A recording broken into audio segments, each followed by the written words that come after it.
दोस्तों नमस्कार, ये है मार्गदर्शन फॉर सिविल सर्विसेज। मैं अनुराग चौधरी।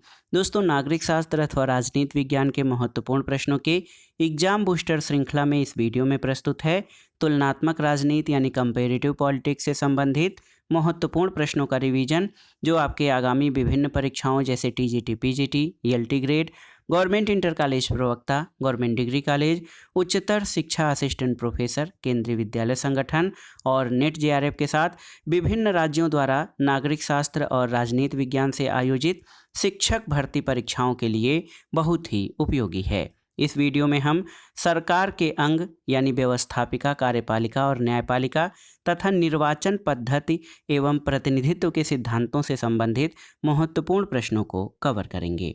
तो आइए शुरू करते हैं आज का वीडियो। पहला प्रश्न है दोस्तों, अमेरिका में विदेशी सरकारों को मान्यता देने की शक्तियां निहित होती हैं किसमें?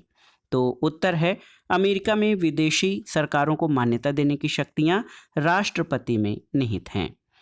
अगला है, वह देश जिसकी कार्यपालिका व्यवस्थापिका के प्रति उत्तरदायी नहीं होती। तो अमेरिका में, क्योंकि अमेरिका में आप जानते हैं अध्यक्षात्मक शासन है और वहाँ पर जो सरकार के तीनों अंग हैं व्यवस्थापिका, कार्यपालिका और न्यायपालिका एक दूसरे से पृथक यानी अलग होते हैं।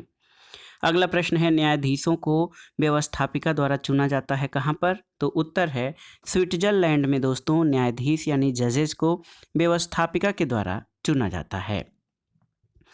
अगला प्रश्न है, यदि द्वितीय सदन प्रथम सदन से सहमत होता है तो यह अनावश्यक है और यदि यह असहमत होता है तो यह घातक है। यह टिप्पणी किसने की थी? तो ये अभिसेस ने की थी। दोस्तों, यदि द्वितीय सदन प्रथम सदन से सहमत होता है तो ये अनावश्यक है और यदि यह असहमत होता है तो ये घातक है। ये टिप्पणी अभिसेस की है। अगला प्रश्न है, प्रशासनिक न्यायालय का विकास सर्वप्रथम कहाँ पर हुआ था? तो एडमिनिस्ट्रेटिव जो न्यायालय हैं या एडमिनिस्ट्रेटिव कोर्ट हैं दोस्तों, इनका विकास सबसे पहले फ्रांस में हुआ था। अगला प्रश्न है, वह विचारक जिसने लैटिन अमेरिकी राष्ट्रपतियों के लिए राष्ट्रपति के नाम के साथ निर्वाचित राजा शब्दावली का प्रयोग किया है? तो सिमोन बोलीवर ने। और देखिए, मुख्य कार्यपालक के व्यवस्थापिकाओं की भांति बहुत प्रकार होते हैं किंतु सरकार पर उसका नियंत्रण बहुत कम हो गया है। यह वक्तव्य किसने दिया है? तो याद रखिएगा एएच ब्राउन का। अगला प्रश्न है, फ्रांसीसी लोकतंत्र की विशेषता क्या नहीं है? तो संघवाद जो है वो फ्रांसीसी जो है लोकतंत्र की विशेषता नहीं है।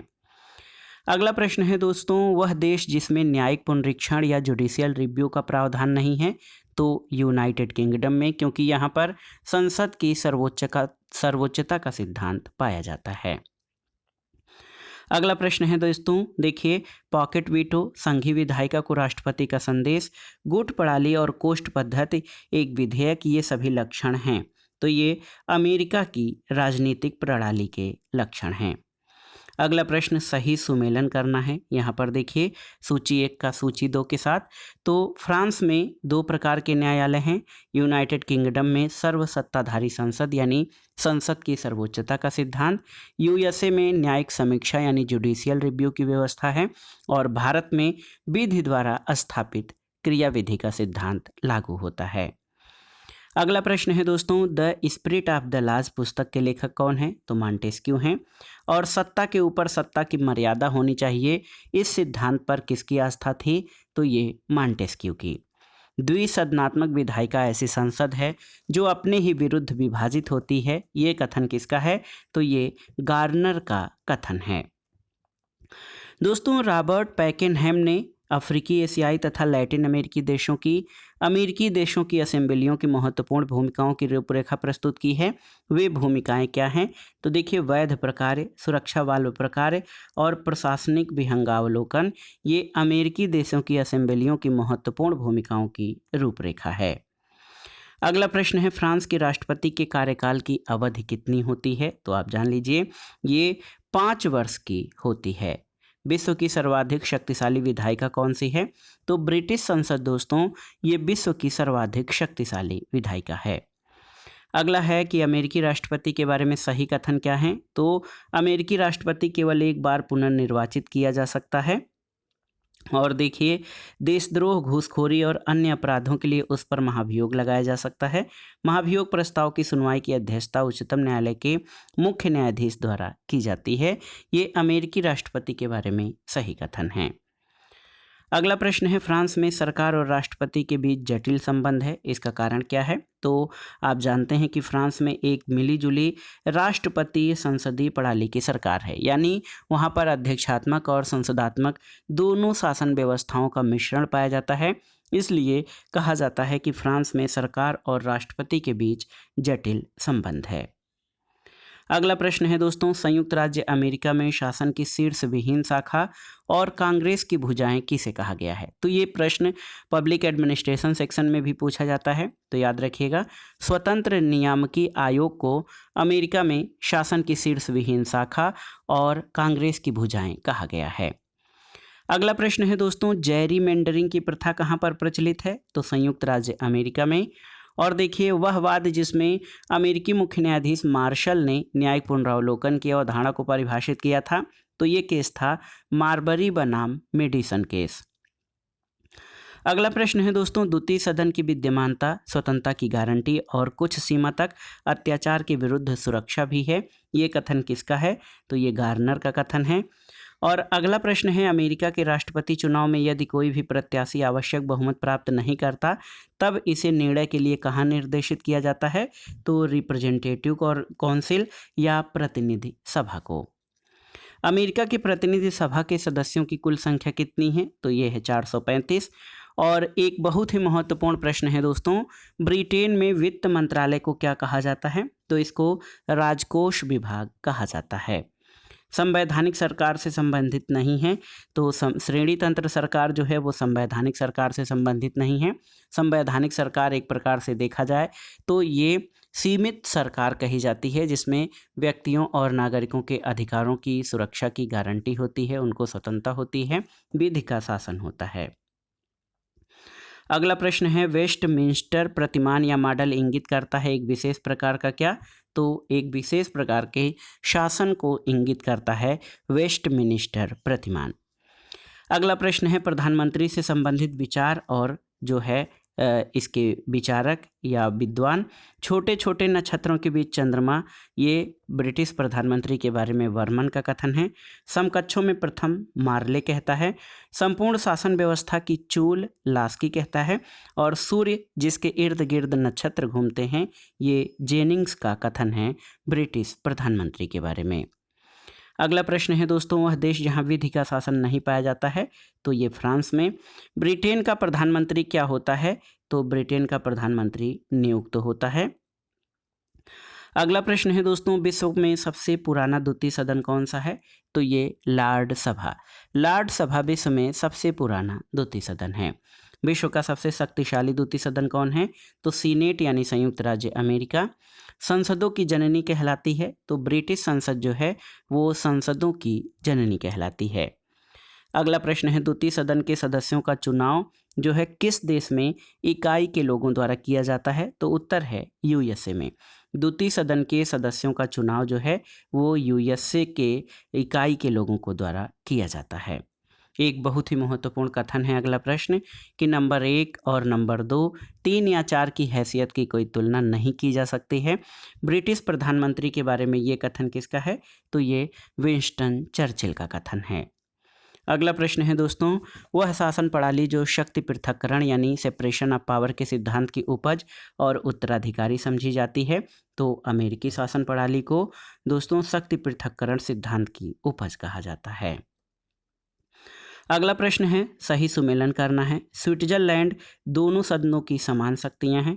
अमेरिका में उच्च सदन निम्न सदन की अपेक्षा अधिक शक्ति संपन्न है।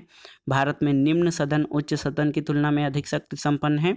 और फ्रांस में नेशनल असेंबली सरकार गिरा सकती है।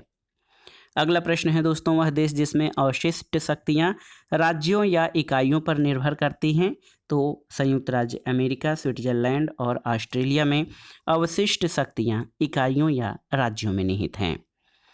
अगला प्रश्न है, संसदीय सरकार में प्रथम प्रधानमंत्री कौन बना था? तो रॉबर्ट वालपोल, ये ब्रिटेन के प्रथम प्रधानमंत्री थे। अगला प्रश्न है दोस्तों, चीन में वास्तविक सत्ता किसके पास है, आपको बताना है। तो उत्तर है अस्थायी समिति के पास चीन में वास्तविक सत्ता है। अमेरिकन संविधान में संतुलन रखने वाला पहिया माना गया है किसे, तो याद रखिएगा सर्वोच्च न्यायालय को अमेरिकी संविधान में संतुलन रखने वाला पहिया माना जाता है। अगला प्रश्न है, इंग्लैंड की संसद सब कुछ करने में सक्षम है सिवा औरत को आदमी और आदमी को औरत बनाने के। तो ये कथन किसका है, तो ये डी लोमे का कथन है दोस्तों, जो कहते हैं कि इंग्लैंड की संसद सब कुछ करने में सक्षम है सिवा औरत को आदमी और आदमी को औरत बनाने के। अगला प्रश्न है, अमेरिकी राष्ट्रपति का कार्यकाल कितना है, तो अमेरिकन राष्ट्रपति का कार्यकाल 4 वर्ष का है। वह देश जिसके राष्ट्रपति को स्वविवेकी अधिकार प्राप्त हैं, तो फ्रांस के राष्ट्रपति को स्वविवेकी अधिकार प्राप्त हैं। अमेरिकी प्रतिनिधि सभा से संबंधित नहीं है, तो फिलबिस्टर प्रथा, और चीन की कार्यपालिका का हिस्सा नहीं है, तो राष्ट्रीय परिषद दोस्तों ये चीन की कार्यपालिका का हिस्सा नहीं है। अगला प्रश्न है कि दोस्तों राष्ट्रीय विधायिका की अस्थायी समिति राष्ट्रीय संसद के साथ साथ राज्य प्रमुख और सर्वोच्च न्यायालय जैसा भी काम करती है, तो ये चीन की राष्ट्रीय जन कांग्रेस। और एक बहुत ही महत्वपूर्ण प्रश्न है कि अध्यक्षात्मक व्यवस्था वाली सरकार में कैबिनेट के सदस्य किसके प्रति उत्तरदायी होते हैं। तो आप जान लीजिए कि जो प्रेसिडेंशियल फॉर्म ऑफ गवर्नमेंट है जैसे अमेरिका में, वहाँ पर सरकार में कैबिनेट के सदस्य राष्ट्रपति यानी प्रेसिडेंट के प्रति रिस्पॉन्सिबल होते हैं। संसदीय जनतंत्र में वास्तविक सत्ता निहित होती है किसमें, तो मंत्रिपरिषद में। और देखिए संसदात्मक सरकार में कार्यपालिका अपने समस्त कार्यों और नीतियों के लिए किसके प्रति उत्तरदायी होती है, तो उत्तर है विधायिका के प्रति। अगला प्रश्न है, अध्यक्षात्मक व्यवस्था वाली सरकार में कैबिनेट के सदस्य उत्तरदायी होते हैं किसके प्रति, तो ये राष्ट्रपति के प्रति। अगला प्रश्न है, वह देश जहां अर्धराष्ट्रपति प्रणाली प्रचलित है, तो ये फ्रांस में, क्योंकि फ्रांस में राष्ट्रपति और संसदीय दोनों शासन प्रणालियों का मिश्रण पाया जाता है। अगला प्रश्न है, वह देश जहां एक बार अध्यक्ष सदा के लिए अध्यक्ष प्रथा का अनुसरण किया जाता है, तो यूके में। और उच्चतम न्यायालय द्वारा न्यायिक पुनरीक्षा के अधिकार को सबसे पहले स्थापित किया गया था कहाँ, तो न्यायिक पुनरीक्षण पद्धति जो है सबसे पहले ये संयुक्त राज्य अमेरिका के उच्चतम न्यायालय द्वारा जो है इसका वर्णन किया गया था। न्यायपालिका के उल्लेखनीय हस्तक्षेप द्वारा व्यक्ति के नागरिक अधिकारों का विकास कहाँ पर हुआ है, तो यूएसए में। और संसदीय व्यवस्था में कैबिनेट यानी मंत्रिमंडल उत्तरदायी होती है किसके प्रति, तो संसदीय शासन व्यवस्था में कैबिनेट यानी मंत्रिमंडल विधायिका के प्रति उत्तरदायी होती है। अगला प्रश्न है, संसदीय शासन का मूल सिद्धांत या संसदीय शासन का विचार जो है वो किस सिद्धांत पर आधारित है, तो उत्तर है व्यवस्थापिका तथा कार्यपालिका के मध्य एकीकरण पर। अगला प्रश्न है, संसदीय सरकार गोपनीयता के सिद्धांत पर संचालित होती है, जिसका अभिप्राय क्या है, तो उत्तर है मंत्रिमंडल के सदस्य मंत्रिपरिषद की कार्रवाई से संबंधित सूचना को उजागर नहीं कर सकते हैं। अगला प्रश्न है, संसदीय शासन प्रणाली में मंत्रिपरिषद के सदस्य सामूहिक रूप से उत्तरदायी होते हैं किसके प्रति, तो ये संसद के लोकप्रिय सदन यानी लोकसभा के प्रति उत्तरदायी होते हैं। एक महत्वपूर्ण वाद है दोस्तों मैकलोच बनाम मेरीलैंडवाद। तो याद रखिएगा मैकलोच बनाम मेरीलैंडवाद के निर्णय में अमेरिकी उच्चतम न्यायालय ने पहली बार किस सिद्धांत की स्थापना की थी, तो ये था राज्यों पर संघीय शासन की उत्कृष्टता का सिद्धांत। अगला प्रश्न है, संयुक्त राज्य अमेरिका में कार्यपालिका का प्रमुख कौन होता है, तो राष्ट्रपति होता है। और वह अनुच्छेद जो संवैधानिक अदालतों की स्थापना के लिए प्रावधान करता है, जो संयुक्त राज्य अमेरिका की न्यायिक शक्तियों का उपयोग करता है, ये अनुच्छेद 3 है। अगला प्रश्न है, वह राज्य जिसकी व्यवस्थापिका का दूसरा सदन विश्व का सबसे कमजोर उच्च सदन माना जाता है, तो ये ब्रिटेन में। और देखिए संयुक्त राज्य अमेरिका के राष्ट्रीय विधानमंडल के रूप में जाना जाता है किसे, तो कांग्रेस को। अगला प्रश्न है दोस्तों, प्रदत्त विधायन की व्यवस्था से किसकी शक्तियों में वृद्धि हुई है, तो उत्तर है नौकरशाही यानी ब्यूरोक्रेसी की शक्तियों में वृद्धि हुई है डेलीगेटेड लेजिस्लेशन से। अगला प्रश्न है कि जहां व्यवस्थापिका मंत्रिमंडल के समक्ष दुर्बल है और मंत्रिमंडल राष्ट्रपति के समक्ष दुर्बल है, यह विशेषता कहाँ की है, तो ये फ्रांस के पंचम गणतंत्र के संविधान की विशेषता है, कि जहां व्यवस्थापिका मंत्रिमंडल के समक्ष दुर्बल है और मंत्रिमंडल राष्ट्रपति के समक्ष। अगला प्रश्न है, इंग्लैंड में न्यायिक पुनरावलोकन होता है? तो आप जान लीजिए दोस्तों, इंग्लैंड में जो न्यायिक पुनरावलोकन है उसकी व्यवस्था नहीं है। तो याद रखिएगा, इंग्लैंड में न्यायिक पुनरावलोकन या जुडिशियल रिव्यू की व्यवस्था नहीं है। अगला प्रश्न है, वह देश जिसमें राज्य न्यायालयों को सभी स्तर के न्यायालयों को न्यायिक पुनरीक्षण का अधिकार प्राप्त है? तो उत्तर है अमेरिका में। और एक अनोखी कार्यपालिका जो अस्थायित्व और उत्तरदायित्व के गुणों से युक्त है, उसको वर्णित किया जा सकता है किसको? तो स्विट्जरलैंड की कार्यपालिका को। एक व्यवस्थापिका जनता की शिकायतों की समिति के रूप में कार्य करती है, ये कथन किसका है? तो ये केसी वियर का कथन है। अगला प्रश्न है दोस्तों, केसी वियर द्वारा प्रतिपादित व्यवस्थापिकाओं के ह्रास का अर्थ क्या है? तो दूसरी संस्थाओं की बढ़ती हुई शक्तियों की तुलना में उनकी स्थिति यानी व्यवस्थापिकाओं की स्थिति में उतार हुआ है, और ये केसी वियर द्वारा प्रतिपादित व्यवस्थापिकाओं के ह्रास का अर्थ है। कार्यपालिका का प्रमुख कार्य क्या है? तो कार्यपालिका का प्रमुख कार्य प्रशासन चलाना है। अगला प्रश्न है दोस्तों, देखिए महत्वपूर्ण प्रश्न, आनुपातिक प्रतिनिधित्व प्रणाली के सिद्धांत का प्रतिपादक कौन है? तो ये थॉमस हेयर है। और अल्पसंख्यकों के प्रतिनिधित्व के लिए 3 महत्वपूर्ण व्यवस्थाएं कौन सी हैं? तो सीमित मत व्यवस्था, संचय मत योजना और सीटों का आरक्षण, ये अल्पसंख्यकों के प्रतिनिधित्व के लिए 3 महत्वपूर्ण व्यवस्थाएं हैं। अगला प्रश्न है, अल्पसंख्यकों के प्रतिनिधित्व की पद्धति कौन सी नहीं है? तो सार्वभौमिक मताधिकार प्रणाली, ये अल्पसंख्यकों के प्रतिनिधित्व की पद्धति नहीं है। अगला प्रश्न है, सूची प्रणाली के अंतर्गत प्रत्येक मतदाता, तो उत्तर है एक पूरी सूची को अपना मत देता है। हेयर प्रणाली का अर्थ क्या है? तो दोस्तों, थॉमस हेयर द्वारा प्रतिपादित जो है एकल संक्रमणीय मत प्रणाली को हेयर प्रणाली कहा जाता है। अगला प्रश्न है, वह शासन का प्रकार जो विश्व राज्य का मॉडल बन सकता है? तो संघात्मक सरकार जो है, ये ऐसे शासन का प्रकार है जो विश्व राज्य यानी वर्ल्ड स्टेट का मॉडल बन सकता है। कौन सा विचारक सार्वभौम वयस्क मताधिकार के प्रबल विरोधियों में था? तो जे.एस. मिल। और दोस्तों, आप जानते हैं कि जे.एस. मिल ने बहुल मताधिकार का समर्थन किया है, वो सार्वभौम वयस्क मताधिकार का समर्थक नहीं था। अगला प्रश्न, निर्वाचन प्रणाली और उससे संबंधित देश, तो first past the post system संयुक्त राज्य अमेरिका, द्वितीय मतदान प्रणाली या सेकंड बैलेट सिस्टम फ्रांस में, वैकल्पिक मत प्रणाली ऑस्ट्रेलिया में और अतिरिक्त सदस्य प्रणाली ये जर्मनी की विशेषताएं हैं। अगला प्रश्न है दोस्तों, व्यवस्थापिका को अधिक जन प्रतिनिधित्वपूर्ण बनाने के लिए जे.एस. मिल ने संस्तुति की थी किसकी? तो आनुपातिक प्रतिनिधित्व की, महिलाओं के मताधिकार की और शिक्षित व्यक्तियों के लिए बहुल मताधिकार की व्यवस्था की थी जे.एस. मिल ने। वो व्यवस्थापिका को अधिक जन प्रतिनिधित्वपूर्ण बनाना चाहता था। अगला प्रश्न है, सांप्रदायिक प्रतिनिधित्व का अर्थ क्या होता है? तो धार्मिक आधार पर जो प्रतिनिधित्व दिया जाता है उसका अर्थ है सांप्रदायिक प्रतिनिधित्व। अगला प्रश्न है, प्रतिनिधित्व का वह सिद्धांत जो प्रत्यक्ष लोकतंत्र को प्रतिष्ठा देता है? तो क्रांतिकारी सिद्धांत दोस्तों प्रतिनिधित्व का वह सिद्धांत है जो डायरेक्ट डेमोक्रेसी को जो है आगे रखता है।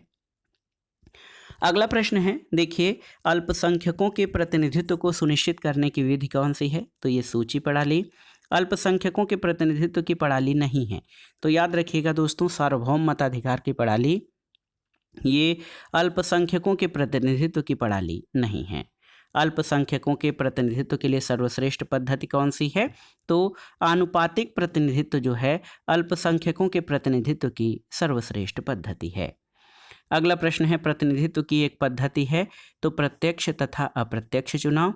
प्रतिनिधित्व का रूढ़िवादी सिद्धांत किसके प्रतिनिधित्व के प्रतिरूप का समर्थन करता है? तो उत्तर है प्रतिनिधित्व का रूढ़िवादी सिद्धांत न्यासी प्रतिरूप का समर्थन करता है। अगला प्रश्न है, एकल सदस्यीय बहुल चुनावी व्यवस्था का दोष नहीं है? तो उत्तर है इस व्यवस्था में प्रतिनिधि और उसके निर्वाचन क्षेत्र के बीच जुड़ाव टूट जाता है, और ये एकल सदस्यीय बहुल चुनावी व्यवस्था का दोष नहीं है। आनुपातिक प्रतिनिधित्व की पद्धति की विशेष उपयोगी है? तो बहुदलीय व्यवस्था के लिए। याद रखिएगा, आनुपातिक प्रतिनिधित्व पद्धति जो है ये बहुदलीय व्यवस्था के लिए विशेष रूप से उपयोगी है। कौन सा प्रतिनिधित्व का सिद्धांत है? तो एकल संक्रमणीय मत प्रणाली ये प्रतिनिधित्व का सिद्धांत है। अगला है आनुपातिक प्रतिनिधित्व व्यवस्था एक निर्वाचन क्रियाविधि के रूप में क्या सुनिश्चित करती है? तो उत्तर है अल्पसंख्यकों का प्रतिनिधित्व। याद रखिएगा, आनुपातिक प्रतिनिधित्व व्यवस्था एक निर्वाचन क्रियाविधि के रूप में अल्पसंख्यकों का प्रतिनिधित्व सुनिश्चित करती है। अगला प्रश्न है निर्वाचन की सूची पाई जाती है तो यूएसए में। आनुपातिक प्रतिनिधित्व की व्यवस्था का प्रस्ताव ब्रिटिश संसद में सबसे पहले किसने प्रस्तुत किया था? तो थॉमस हेयर ने, और इन्हीं के नाम पर आनुपातिक प्रतिनिधित्व की व्यवस्था को हेयर प्रणाली भी कहा जाता है।